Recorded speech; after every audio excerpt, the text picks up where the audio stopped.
There is a river that winds through a quiet forest, not marked on any map, not known to any traveler. Only those who are truly lost seem to find it. And beside this river sits an old man, not a guru, not a saint, just a man who once asked the same question that brought others to his feet. What is the meaning of this all? One day, a young man appears, breathless, anxious, eyes burning with the kind of hunger only modern life can carve into the soul. I've read the books, he says. I've listened to the talks.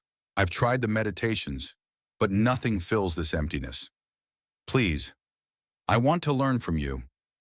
The old man looks at him, not with judgment, not with kindness, but with stillness, like a mirror. And what do you seek? He asks. The young man hesitates.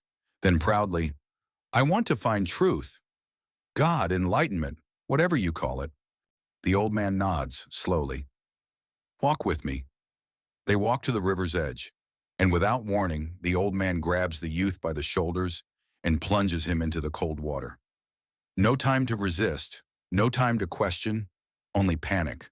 The young man thrashes, his lungs beg, his mind races, not with thoughts of God, but of air, of breath, of life. And just as his body begins to weaken, the old man pulls him up. The boy gasps, choking, clinging to the muddy bank like a newborn pulled from the womb. The old man waits, then speaks. When you were beneath the surface, what did you want most? The boy, still trembling. Air. I wanted air. The old man nods again. Come back when you want the truth and God that badly. What the hermit taught that day was no different than what Socrates meant when he said, I know that I know nothing.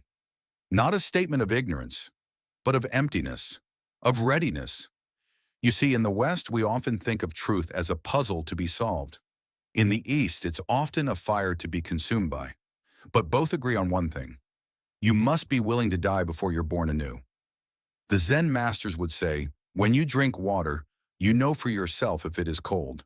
Not by hearsay, not by theory, by experience. That river is the unconscious, the part of us buried under layers of distraction, identity, and ego. And diving into it isn't poetic. It's terrifying, because the pursuit of truth and God isn't a weekend retreat.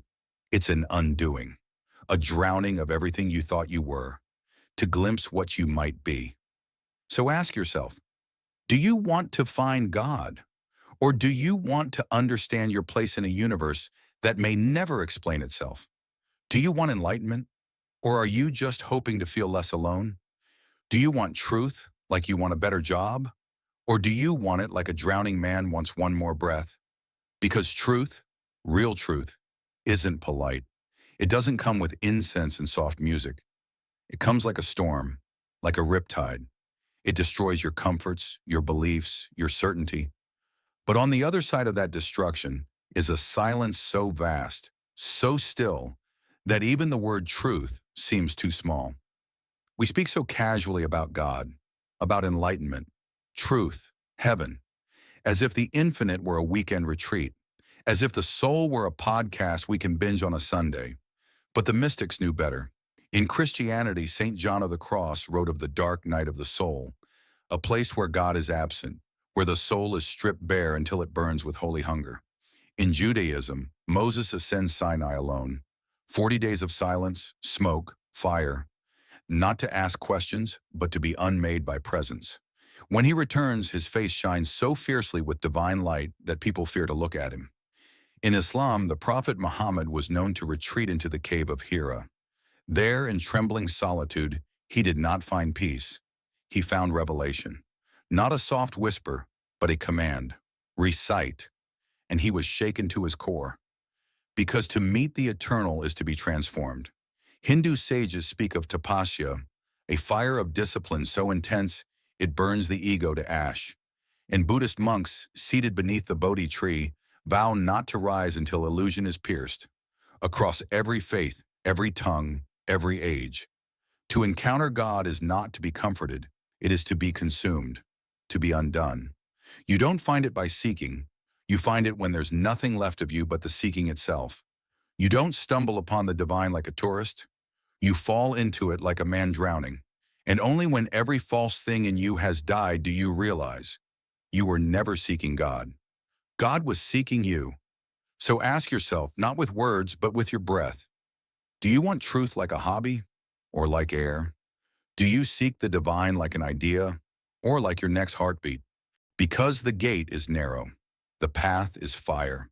But for those who walk it with burning hearts, broken pride, and the longing that cannot be silenced, there is a reward, not answers, not certainty, but something greater.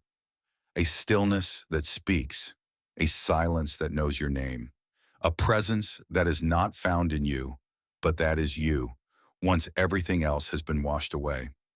So when you're ready, when you can no longer breathe under the weight of your own illusions, when the questions burn hotter than your need to be comfortable, then maybe, just maybe, you'll find your way to the river, and you'll understand what the old man meant.